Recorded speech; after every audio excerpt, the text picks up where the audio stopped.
Now that I have over 200 subscribers, I feel responsible to informing people as to what I'm doing. It's February 1st. The days are actually, average temperature's getting warmer now. I've moved some of my colonies outside that I normally keep inside. As long as we don't have any polar vortexes, these colonies that I just moved outside in the last couple days will be just fine. But if we do get polar vortexes, I may have to move some back inside. And some of those colonies that I moved outside yesterday or the day before, I let them cluster because they're out in the cold, and then I check to see how they're doing. And this colony here is not consuming pollen patty, and that one is. But anyway, I brought in a couple of the smaller ones I thought that I needed to check. And then, if you've been following my videos, I went through these colonies yesterday. I did find one colony where I couldn't find a queen. And normally if they don't have a queen, they seem to go up into the honey and they stay there. They don't go down into the brood frames in deep. And they don't consume pollen. But like I said, some colonies already have pollen in their hives. So, okay, let's get to this real quick here. If you suspect a colony doesn't have a laying queen, and you want to check a colony inside here. Now, I built this bee room a couple years ago without knowing that in Europe, bee houses are very common. It's a common thing to do this in Europe. They have rooms where they put bees in the windows or whatever. And I just did this without knowing that, and it just made sense to me because I'd been putting beehives in the windows of my house. So I built this room so I can concentrate the bees into one room and they won't get in the house. And this is a colony that's got a 2018 queen. 34 is the colony that I lost the queen in. That was a 2019 queen. This here's a 2016, the 2018 queen. So it's a good chance that queen died.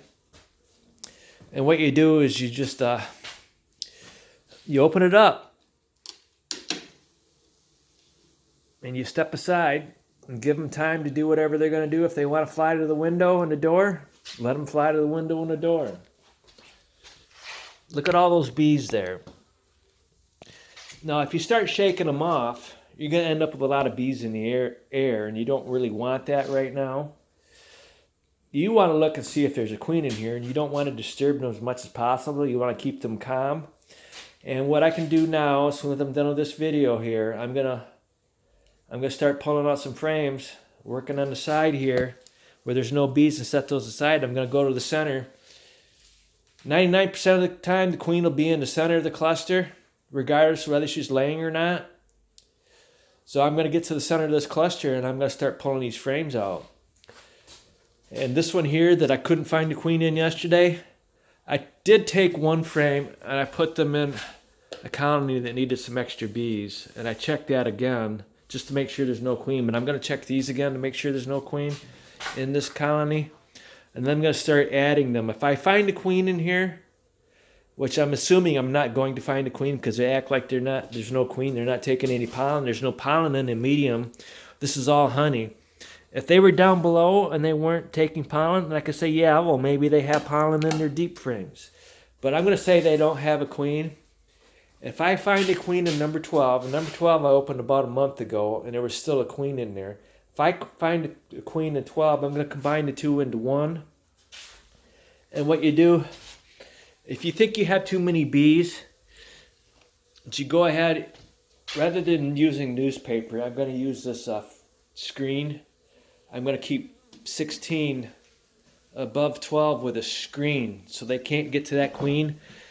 And after a few days, they will get the pheromones from that queen, and I can remove that rather than a newspaper. Newspapers are dirty. They got to chew it up. That makes a mess. So anyway, I'm going to end the video now. I got to say one thing. Don't use Formic Pro formic acid. It did not work for me last fall.